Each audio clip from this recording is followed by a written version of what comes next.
কেমন আছেন সবাই? আশা করি আপনারা অনেক বেশি ভালো আছেন। আমি এখানে দেশি মুরগি রান্না করছি।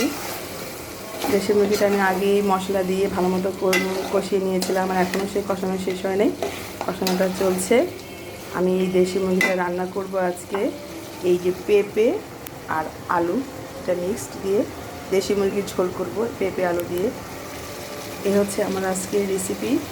দেশি মুরগি যেভাবে রান্না করেন না কেন, দেশি মুরগি রান্না ঝোলটাই আসলে খুব মজা লাগে ভালো রান্না করতে পারলে।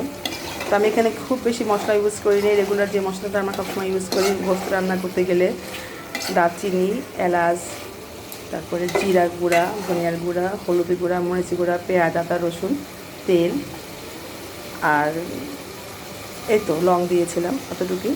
তো ওই মাংসটা ভালো মতো সিদ্ধ হয়ে আসলে, চিকেনগুলো সিদ্ধ হয়ে আসলে আমি এখানে পেঁপে আর আলুটা দিয়ে ভালো মতো একটু কষিয়ে নিব। কষিয়ে নেওয়া হয়ে গেলে আমি পানির ঝোল দিয়ে পরে মাংসটা ঝোল ঝোল রান্না করব।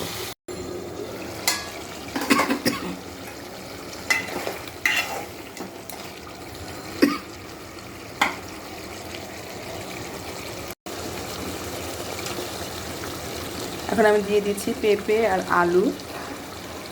পেঁপে আর আলুগুলো দিয়ে একটু কষিয়ে নেব।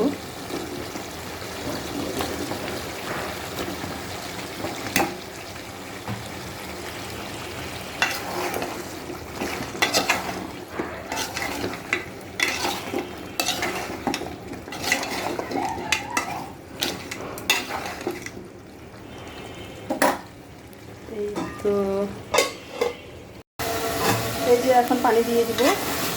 আমার এটা কষানো হয়ে গেছে। এই যে পানি দিয়ে দিচ্ছি। এই যে আমি যদি ঝোল রাখবো তার ঝোলটা আমি মধ্যে দিয়ে দিলাম। এখন আমি ঢেকে দেবো, সিদ্ধ হলে নামিয়ে নেব। আজ এই পর্যন্তই। আল্লাহ হাফেজ।